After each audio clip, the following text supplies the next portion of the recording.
A few years ago, the telephone rang. It was my old buddy, Marty Wilson.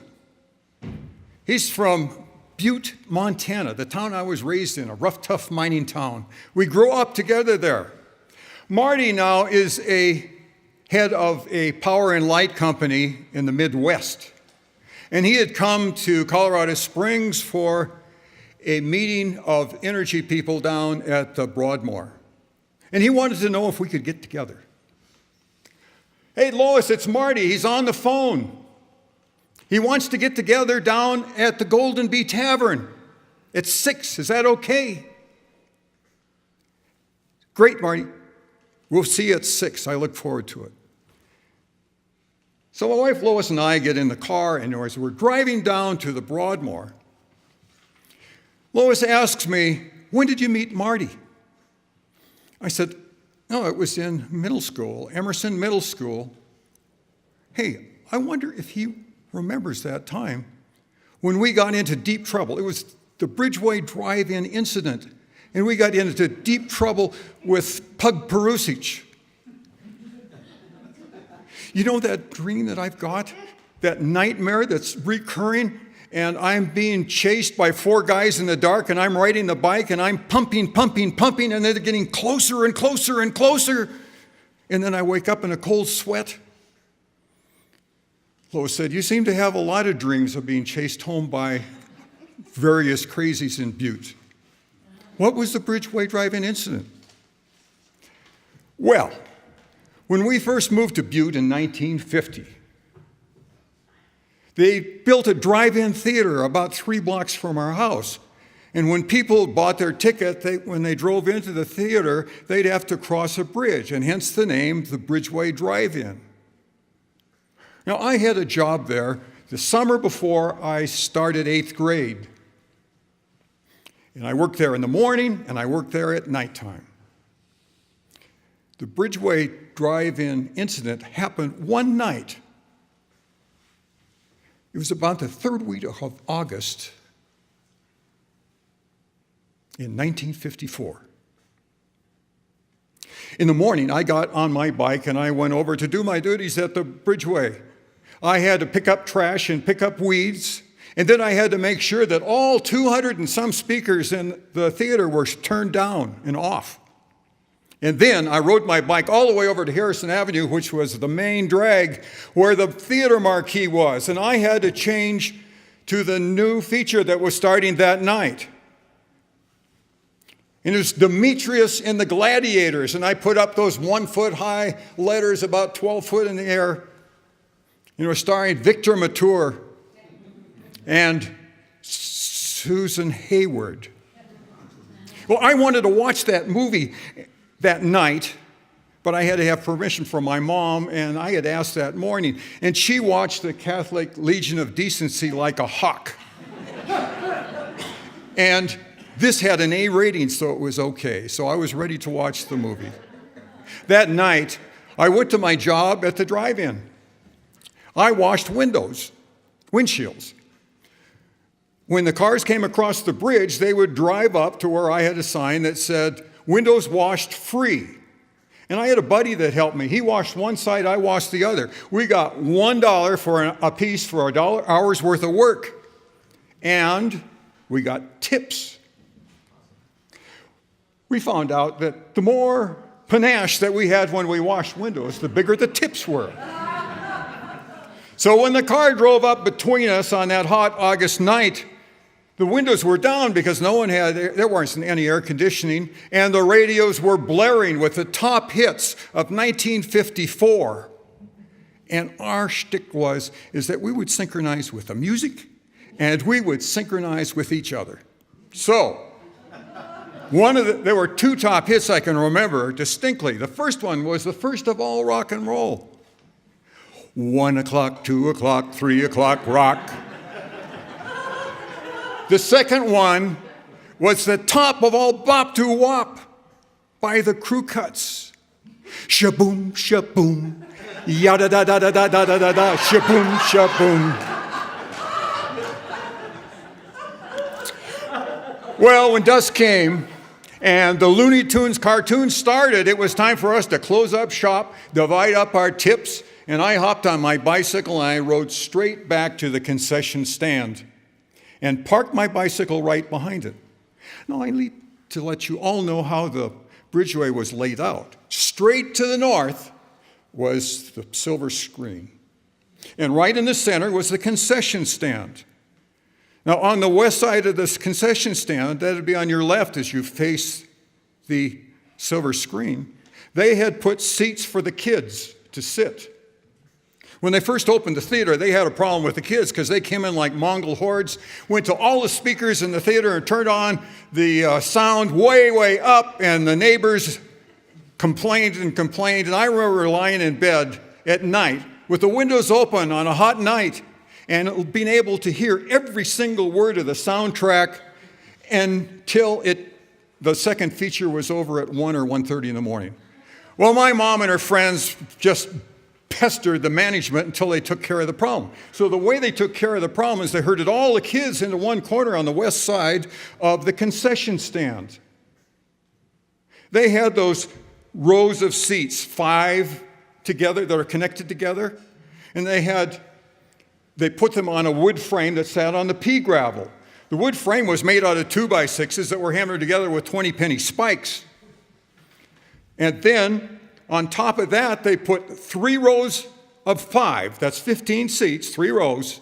And they toenailed them in, the bottoms in, to hold them down on the planks. It was pretty rickety, but it served the purpose. And on the side of the concession stand was a loudspeaker. Now, as soon as I got off my bike, I walked around the back of the concession stand to where the kids' seating was. And there I saw my buddy, Marty Wilson, and he was going to watch the movie too. So we sat down and we watched the end of the Looney Tunes cartoon, and then there was Movie Tone News, and then there was the previews of which On the Waterfront was the next movie that was coming. And then it was the start of the movie, and we really got into it. Demetrius was a freed slave in Rome, and he had this beautiful girlfriend whose name was Lucia, and Lucia was played by Deborah Pagan, who was beautiful and stacked, and we were in love with her.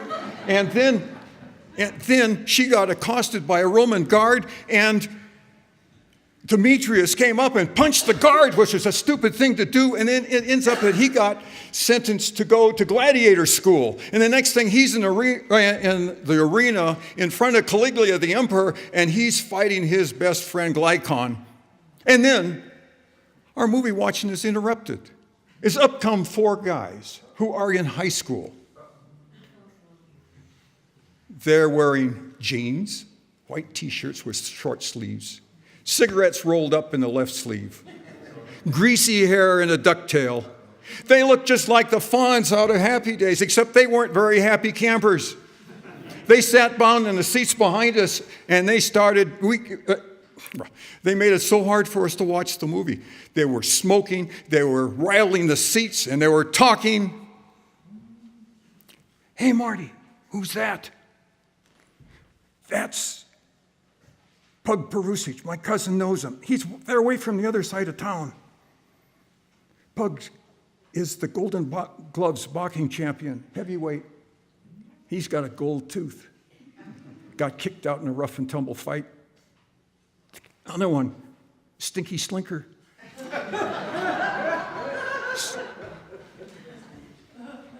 My cousin says they don't have any plumbing and they got cooties. The other 2, I don't know. They must be part of his gang. Well, the commotion went on behind us. And then Pug takes a hold of the seats and shakes all 5 of them we're sitting in. He shakes it, and Marty and I sink down into the seat, and we stare at the movie, and we act like we don't know what's going on behind us. We try to ignore it. And then all 4 of them put their feet up on the back of our seat, and they start to push it back and forth, and those nails are getting weaker and weaker. And all of a sudden, they push all the way forward, and so we're at a 45-degree angle as the nails rip out on the back legs of the seat. And so there, Marty and I are sitting with our head on the front seat. Now, you would all think that we have a God-given right to sit straight up, right? Right? Yes. Right. So Marty and I had a plan. And so we put both of our feet on the planks underneath the front seat. And we pushed back as hard as we could. Yeah! And it was straight up. Unfortunately, the guys behind us had their legs straight with knees locked. There was no way for them to go except rip out the whole back seat, and they went over backwards, and they hit with a thunk the pea gravel, and then their heads clunkety clunk, clunk, clunk.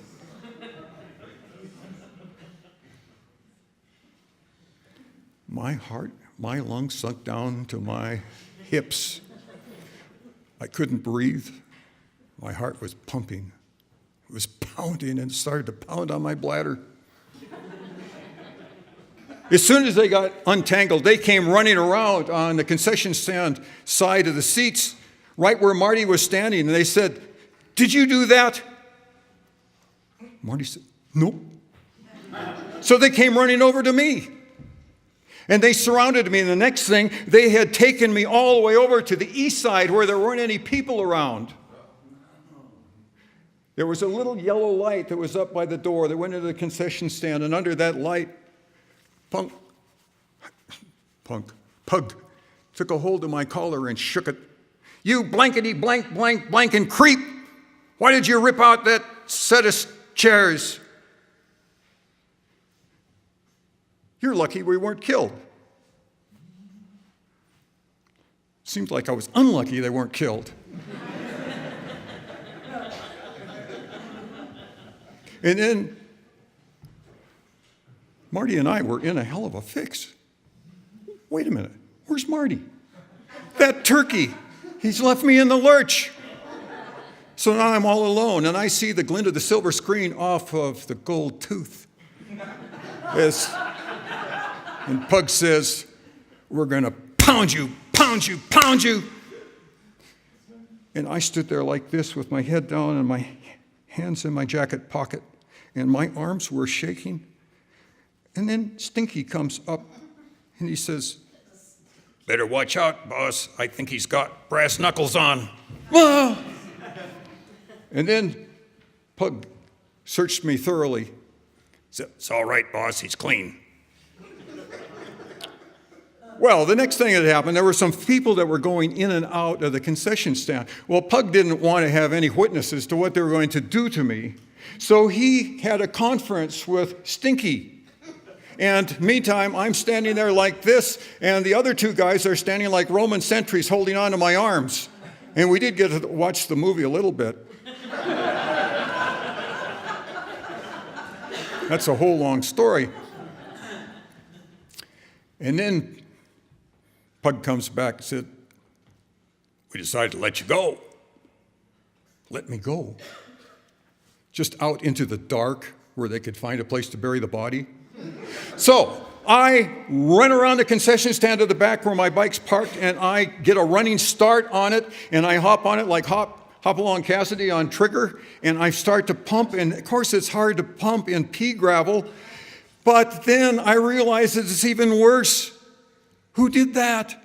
My front tire is flat. Now, they're running after me. I can hear their tracks, but I can't see anything, except that I know this drive-in theater like the bottom of my hand. And so I take a beeline to the southeast exit. And right there is a big chain that hangs across there. And they drop that chain right after the second feature ends at night. And that's the only time. And they didn't know about the chain. So I rode up to it, and I knew close to where it was, and I skidded my bike sideways and went underneath it, hopped back onto my bike, and kept on riding. I looked back in the dark. I couldn't see anything. Well, I heard them hit the chain. And then I heard them bounce off and hit the ground. And then I heard groans. And then I heard cursing. And then I heard feet running toward me on the dirt. So I rode up the dirt road all the way up to where there was an arc light on the corner of George and Oregon streets. There's no way that I was going to go straight home and lead him to my house. So I went the opposite direction, and I took a circuitous 2-mile route on my bike and only went back home when I lost him. Well, the next night when I went to wash windshields, as soon as I was done washing windshields, I was out of that place and looking over my shoulder. 2 weeks later, when my job was over, when school started, I was relieved. I never ever sat in those seats on the west side of the theater ever again. I never saw the end of Demetrius and the Gladiators. And the last thing I wanted to have was for Pug and Stinky to find out who I was. So I never told anyone. It was the Butte Code.